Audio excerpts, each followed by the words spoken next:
बिहार में एक चुनाव हो रहा है। बांकीपुर विधानसभा चुनाव जो है वो होने वाला है, क्योंकि वहां से नितिन नवीन जो पहले विधायक थे वो अब राष्ट्रीय अध्यक्ष बीजेपी के बन गए हैं और राज्यसभा चले गए हैं।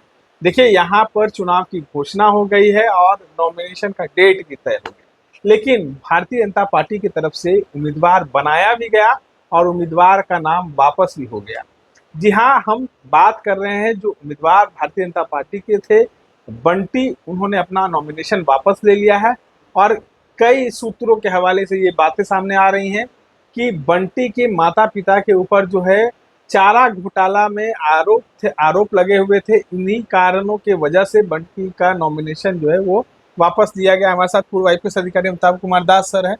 सर, भारतीय जनता पार्टी ने अपने उम्मीदवार को उतारा और तुरंत जो है उस उम्मीदवार ने अपना नाम वापस ले लिया। कैसे देखते हैं इस तमाम मामले? ये बड़ी फजीहत हुई है, बहुत किरकिरी हुई है भाजपा की।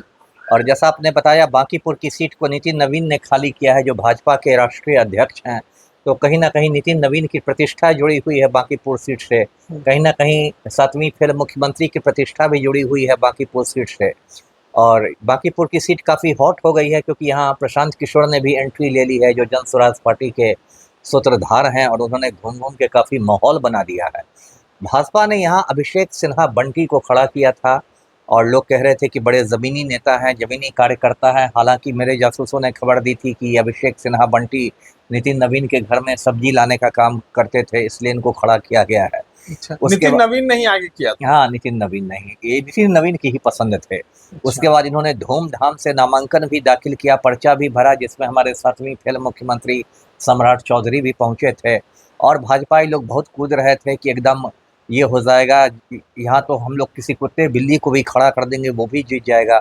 लेकिन कल शाम में एक बड़ी नाटकीय घटना हुई। अभिषेक सिन्हा बंटी ने एक संवाददाता सम्मेलन बुलाया और उसमें उन्होंने ऐलान किया कि कुछ पारिवारिक कारणों से मैं चुनाव नहीं लड़ सकता। और उसके तुरंत बाद नए उम्मीदवार की भी घोषणा हो गई, नीरज सिन्हा की घोषणा हो गई। अब उसमें तरह तरह की चर्चाएं हुई कि भाई क्यों अचानक ये हट गए मैदान से। तो अब ये बात आ रही है कि जो अभिषेक सिन्हा बंटी है, इसके पिता हैं रविंद्र सिन्हा और इनकी माता जी हैं चंचला सिन्हा। ये दोनों जो हैं, रविंद्र सिन्हा और चंचला सिन्हा, ये दोनों चारा घोटाला में आरोपित हैं, जिनको सीबीआई ने चार्जशीट किया था और इनको कोर्ट से सजा भी मिली थी। ये जो रविंद्र सिन्हा है, ये है कंपनी है मगध केमिकल कॉरपोरेशन, उसके प्रबंधक हुआ करते थे, मैनेजर हुआ करते थे। और वो सुबह से ही सोशल मीडिया पर वायरल है, सीबीआई ने चार्जशीट किया था, उनका भी नाम है।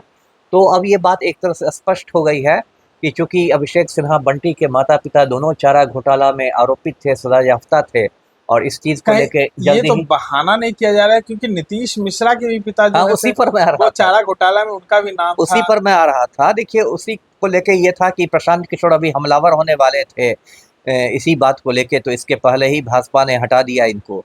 लेकिन वही सवाल जो आपने किया, वही सवाल अब सबके मन में आ रहा है कि बिहार सरकार के जो मंत्री हैं, माननीय मंत्री नीतीश मिश्रा, नगर विकास मंत्री हैं, आपको बता दें, नीतीश मिश्रा के जो पूज्य पिता थे डॉक्टर जगन्नाथ मिश्रा, बिहार के मुख्यमंत्री भी रहे थे, वो भी चारा घोटाला में सजा याफ्ता थे। कई महीने उन्होंने जेल की हवा खाई। और इन लोग से, बंटी के माता पिता से बड़ी भूमिका थी डॉक्टर जगन्नाथ मिश्रा की चारा घोटाला में। तो सब पूछ रहे हैं कि भाई भाजपा का ऐसा दोहरा मापदंड क्यों है? यदि चारा घोटाला से आपको इतना परहेज है, तो फिर जगन्नाथ मिश्रा के बेटा को आप मिनिस्टर बना देते हैं और दूसरे के बेटे का आप टिकट छीन लेते हैं।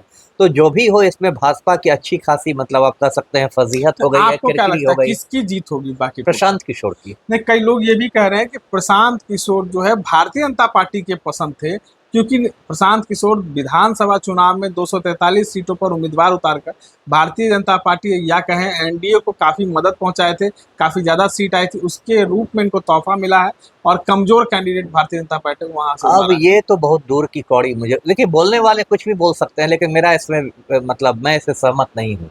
क्योंकि यदि भाजपा यहाँ से हारती है तो सम्राट चौधरी की भी नाक कटेगी और नितिन नवीन की भी नाक कटेगी, दो बड़े बड़े भाजपाइयों की नाक कटेगी। चलिए, तमाम चीजों को आप सुन रहे थे। इस तरह के तमाम अपडेट्स के लिए बने रहना।